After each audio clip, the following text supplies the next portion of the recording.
A long-awaited homecoming for crew members of the Coast Guard cutter Walnut. The ship arrived at Sand Island today after a 6-month mission to the Gulf oil spill.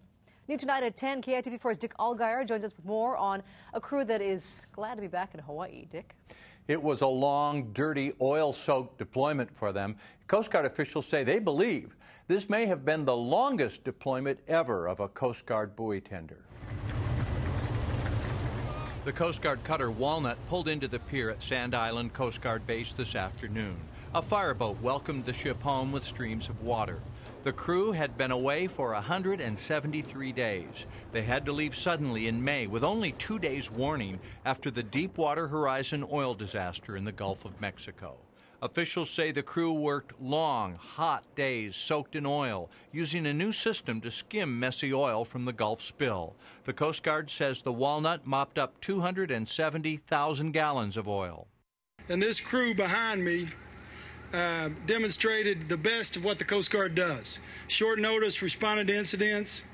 They used their spilled oil recovery system, which until this summer had not been employed to a great degree. Give me a big hug, give me a big hug. Aww. Usually buoy tenders stay out for several weeks. This mission was sudden and much longer than expected. We had no clue how long. We heard 2 to 4 months. So, yeah, by the time we got halfway across there, we were pretty sure it was going to be longer than 2 months, but we had no clue it was going to be 6 months. We thought it was going to be originally just 4 months before we were going to be back, and then when we got over there, it was indefinitely. How does it feel to be home? Fantastic. It's great. I'm glad to see my family and my friends again.